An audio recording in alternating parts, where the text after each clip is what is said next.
In this lunchtime news broadcast, we bring you the latest news, both local and international, ranging from current affairs, community stories, sports, and economic news. Here are the news headlines. Namibia to pocket oil billions after 2030. Van Wyk rejects state plea deal. Law Center stops taking on new human rights cases. I am Glenor Shipura, and this is MMH at 1.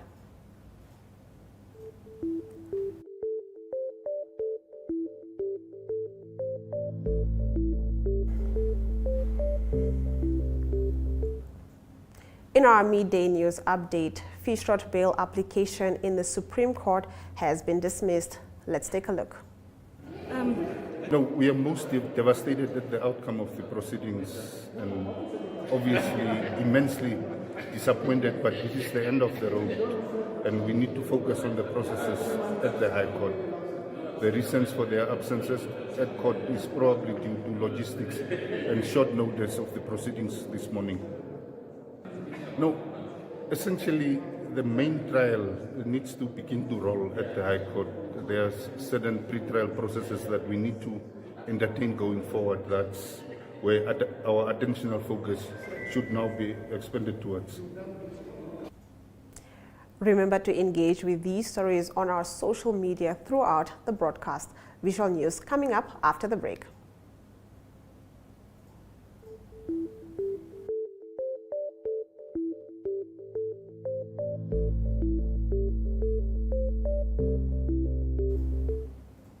Getting right into our visual news. The Health Ministry has been operating with an outdated strategic plan for 2 years. Deputy Executive Director in the Policy and Planning Department, Jeremiah Ngihipunjwa, revealed this morning. He made the statement during the opening of the Ministerial Management Development Forum underway in the capital. Jemima Biekes contributed this video. The NDP6, which has not yet been completed, and for us to do that, we needed to align our strategic plan with the NDP6. You may also be aware that that strategic plan the process has been put on hold, and we are also directed to just develop an addendum strategic plan for the next 2 years. Firstly, it was the year 2023-2024, but now we are going as far as 2024-2025. That will only be done once the NDP6 is completed. And then, if you can move on. Okay, the other directive which was given was that the executive director has to make sure that we cascade we implement the performance management system. The feedback is that the performance management system is implemented, although there are some hiccups related to that. For staff members are signing performance agreements and they are also being reviewed. However, the number that is doing that is still low, and there are many issues related to that. Some are related to capacity, some are related to understanding of the whole process, and that is why our Directorate of Human Resources requested support in this regard.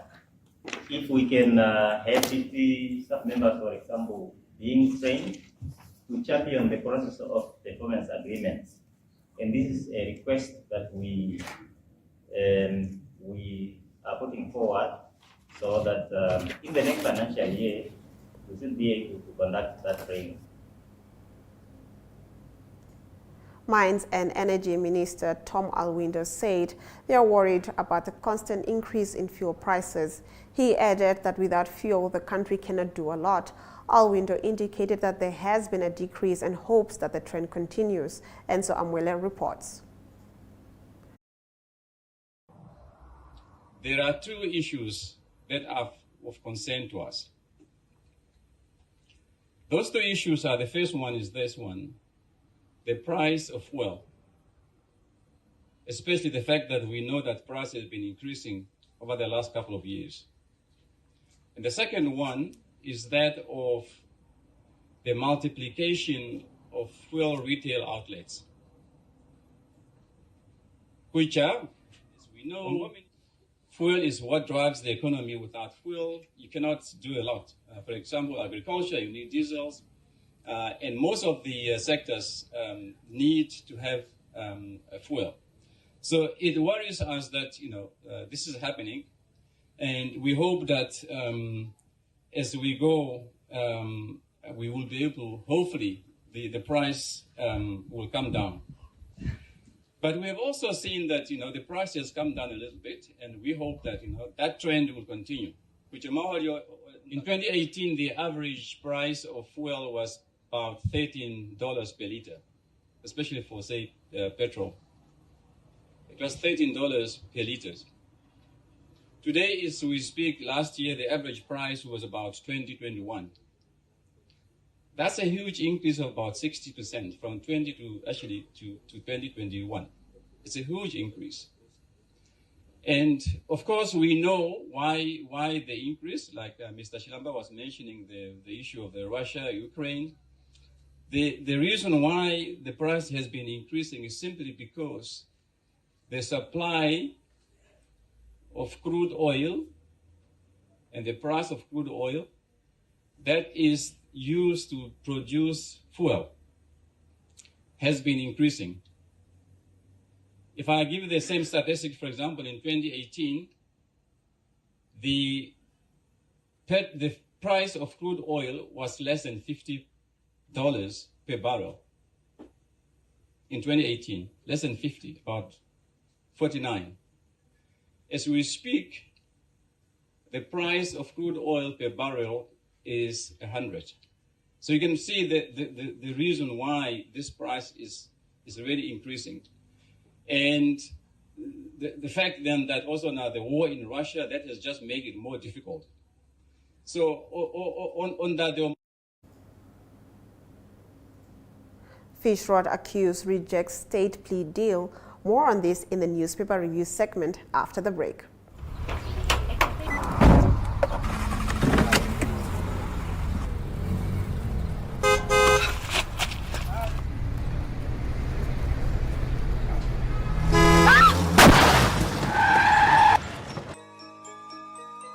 Please walk responsibly. I did not.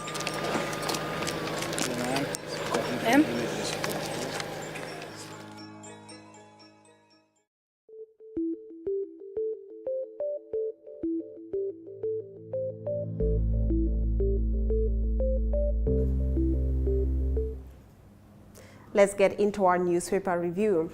The Namibian Sun reports that fish rod accused Nigel van Wyk has allegedly turned down an offer by prosecutors to plead guilty to a charge of obstruction of justice related to his visit to his former boss Saki Shangala's house in exchange for a fine. It came to light on Friday during Van Wyk's bail application that the state allegedly wanted to enter into a plea agreement with him. According to his testimony and supporting documents submitted to the court, the state offered to drop one of the charges against him if he pleads guilty to another.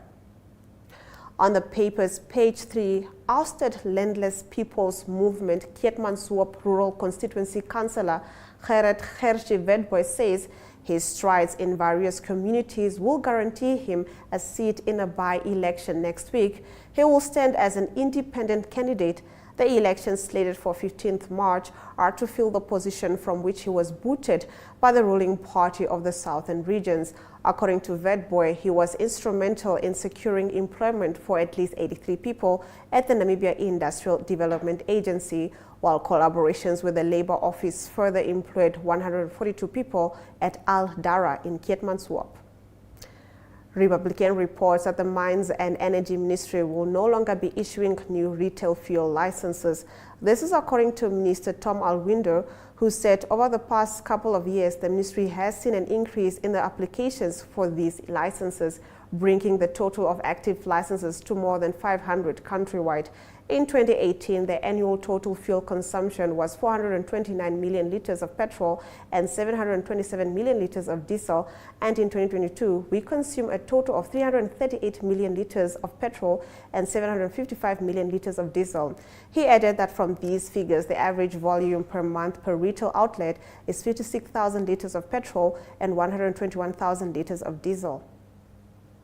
On page 3, the Ministry of Works and Transport issued a preliminary report regarding an incident where a Eurowings Discover Airbus A330-200 aeroplane landed too loud on the runway at the Hosea Kutako International Airport.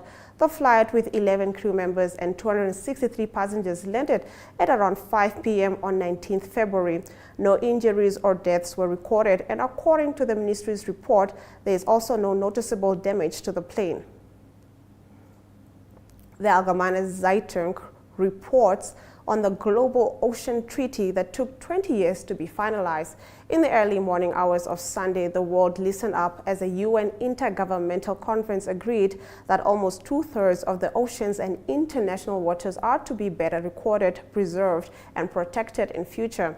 This international agreement will see the formation of a separate conference of the parties program, which is due to monitor compliance and where there is a need to hold countries to account.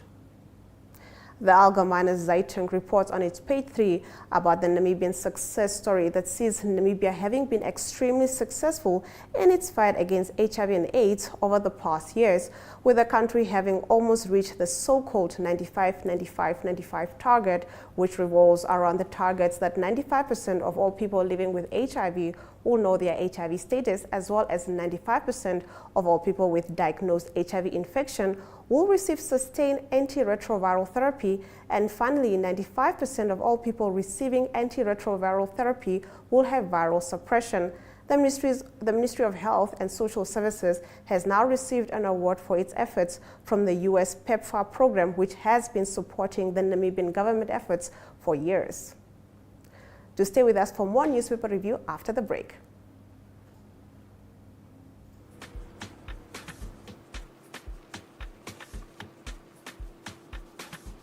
Please, put on your safety belt, sir.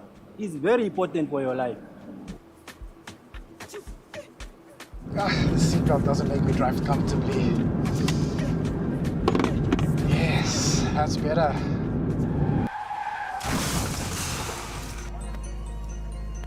Please wear your seatbelt. I did not.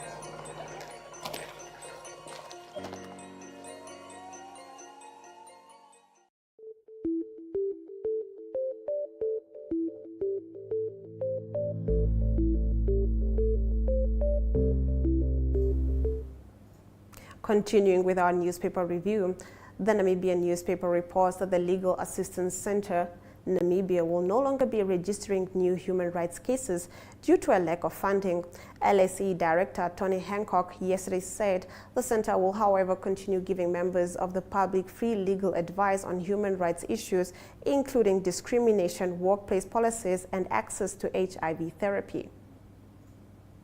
On page 3, a month after giving birth in 2019, Nanvula Singela took her son for his 6-week immunization against diphtheria, tetanus, and hepatitis B, among others, at Mavuluma Clinic at Katima Mulilo. Following this, the boy gradually became more and more immobile with no apparent explanation, she says. Singela says after coming home from the clinic where her son was immunized, she noticed swelling at the injection site. Oil and gas exploration in Namibia is the talk of the global town following significant discoveries in the offshore Orange Basin last year, which is creating expectations of massive future government oil revenue. New Era reports. A leading Namibian wealth management outfit said Namibia will only reap the rewards of these discoveries in a few years. Oil majors have in the meantime stepped up in their exploration activities in Namibian waters. On page 3, Minister of Urban and Rural Development Erastus Utoni has appealed to the striking employees of the Namibia Housing Enterprise to resume work to avoid the NHE ship from sinking. Utoni said this to the striking employees on Friday when they handed over their petition outside the ministry's office to be presented to NHE CEO Gisbertus Mukulu. The employees asked Utoni to intervene on their behalf and asked the NHE management and board of directors to engage in dialogue with them to resolve the industrial action. Market Watch informs that FNB delivered another set of impressive results bolstered by the endowment effect and robust non-interest revenue growth, resulting in the group's return on equity improving to the highest level since 2016, IJG Securities said. Profit after tax rose by 36.4% year-on-year to $845.2 million Namibian, while headline earnings rose by 20.9% year-on-year to 318.2 CPS. Oil rigs have become a familiar part of the skyline of the coast of Walvis Bay. More on this story in Economic News.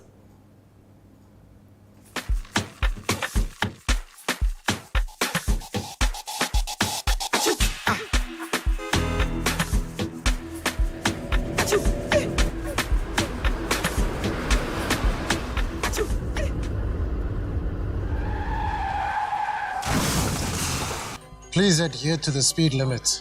I did not.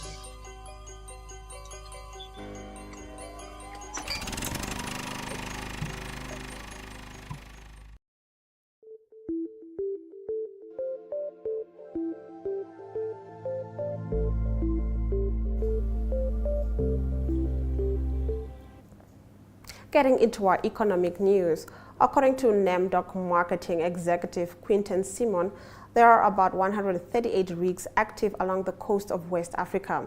Walvis Bay provides a world-class repair and maintenance stopover for these vessels. Because of these rigs and the increased activities and interest in potential oil and gas discoveries off the coast of Namibia, the rig service industry in Namibia is substantial. He explained that the increased sighting of rigs off the coast of Walvis Bay is either due to some rigs preparing for drilling operations in Namibian waters or along the west coast of Africa. Let's take a look at our economic indicators.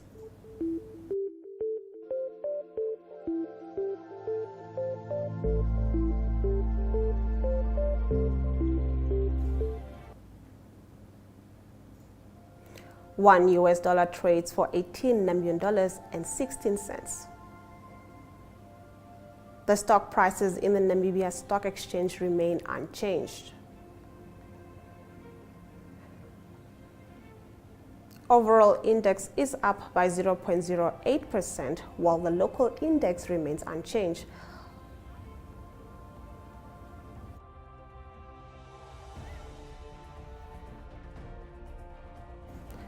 Gold is valued at $1,841 while Brent crude oil is valued at $84.40 per barrel. Hundreds of students fly home from Tunisia after attacks. Don't miss news from Africa here on MMH at 1. How's it, Chief? It's more. Give me a full tank. Hey, big boss, change your tires, they are worn out. You know what? I'll change it next month, it's fine.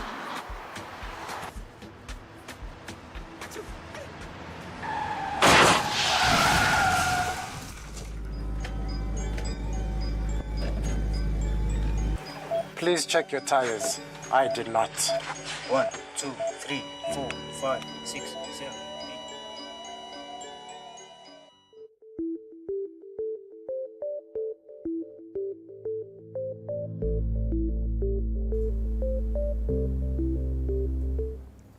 8. Getting into our news from across the continent, almost 300 people returned from Tunisia to Mali and Ivory Coast on Saturday after boarding repatriation flights, fearful of a wave of violence since the president launched a tirade against migrants. Last month, President Kais Saied ordered officials to take urgent measures to tackle irregular migration, claiming without evidence that a criminal plot was underway to change Tunisia's demographic makeup. Saied claimed that migrants were behind most crime in the North African country, fueling a spate of sackings, evictions, and attacks. The African Union Union expressed deep shock and concern at his remarks, while governments in sub-Saharan Africa scrambled to bring home hundreds of frightened nationals who flocked to their embassies for help. A group of 135 Malian nationals arrived in Bamako late Saturday, an AFP journalist reported. They were welcomed by Defense Minister Sadio Kamara and the Minister for Malians living abroad, Ahmadou Ilene, who explained that Mali's government had chartered their plane. The minister said 97 men, 25 women, and 13 children had been on board. In Abidjan, a flight carrying 145 passengers also landed late on Saturday. They were welcomed by Prime Minister Patrick Achi and several ministers. They were taken to a reception center where they will spend 3 days receiving medical and psychological care before being reunited with their families. In our next story, a Cameroonian businessman has been charged with complicity in torture, a spokesperson for his business group said on Saturday after he was arrested last month in connection with the murder of a prominent journalist, Martinez Zogo. Businessman Jean-Pierre Amahu Balinga was transferred from a detention center and officially charged in Kondingwi prison in the capital Yaoundé on Saturday, said Ines Ariela Zamo Belinga, spokesperson for his business group, Grupela Anecdote. Now lawyers take over, she said in a statement, without giving further details. The Justice Ministry did not immediately respond to a request for comment. Zogo's mutilated remains were found near Yaoundé in January. The case has roiled the Central African nation, with some government and security officials cited by media as suspects. In January, the president's office said several suspects had been arrested but gave no details. Do stay tuned for international news after the break.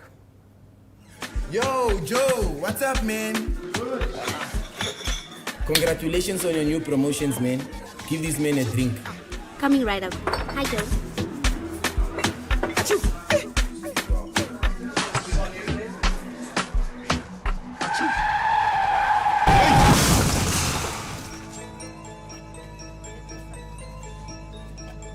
Please drive sober.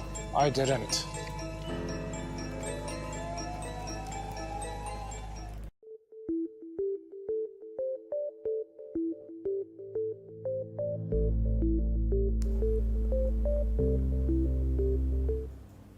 Christian politicians in Iraq are attempting to overturn legislation banning the import of sale of alcohol. Customs officials were given orders on Saturday to enforce the ban. It became law last month despite opposition. The group, which has 5 seats in Iraq's parliament, filed a lawsuit saying it was undemocratic. Public alcohol consumption is frowned upon in Iraq, a predominantly Muslim country, but it can be bought at liquor stores or licensed bars. The law, originally passed by Parliament in 2016, imposed a fine of up to 14,256 euros. It prohibits the sale, import, or production of alcohol and only became official last month, 7 years since it was passed, after appearing in the official gazette. It remains unclear how strictly the law could be enforced and whether the country's federal Supreme Court will knock it back. In their appeal to the court, members of the Babylon movement insisted the legislation was unconstitutional because it ignores the rights of minorities and restricts freedom. Do stay tuned for your local sports news.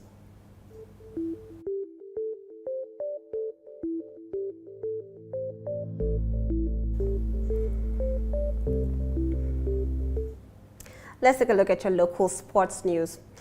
Imperial Wanderers 1, supported by African Personal Services, yesterday won their T20 Premier League match by 5 wickets versus AMH Motor Holdings WHS Old Boys 1 at Wanderers in Pioneers Park. Old Boys batted first, scoring 80 runs for the loss of 9 wickets in 20 overs. J.W. Visache with 24 runs was his team's top scorer.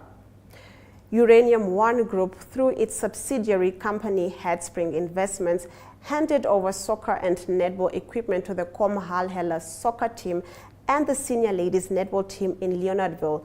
Not only will the mining group give much needed equipment to the team, but all travel costs and entry fees for tournaments will be paid by the company for the next year. The 14-year-old Paralympic athlete Liz Meyer on Saturday ran a 14.01 second 100 meter at Athletics Namibia's 5th Grand Prix in Oshakati. With her time, Meyer qualifies for the Senior 2023 World Para-Athletics Championship in Paris, France, but her coach Henk Botha said she would rather go to the junior version in Paris in July. Let's take a look at our international sports news.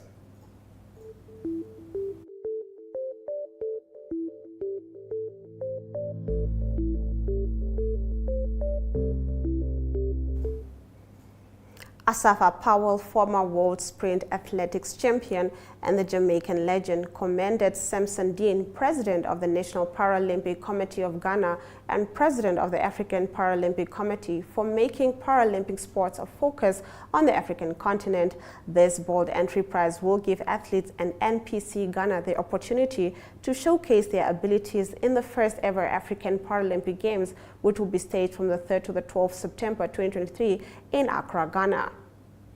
Real Madrid manager Carlo Ancelotti raised concerns over the team's lack of urgency in front of goal following a 0-0 draw with Real Betis in a La Liga on Sunday. Since thrashing Liverpool 5-2 in the first leg of their Champions League 16 tie, Real have scored only once in their following 3 matches in all competitions. Do stay tuned for the highlights right after the break.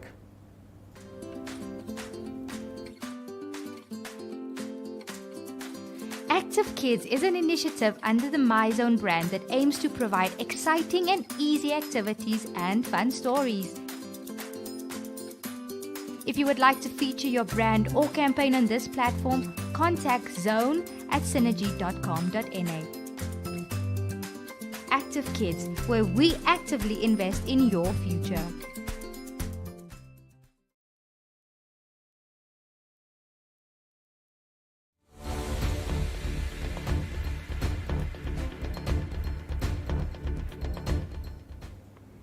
You are watching MMH at 1, and if you have just joined us, here are the news highlights from today's broadcast.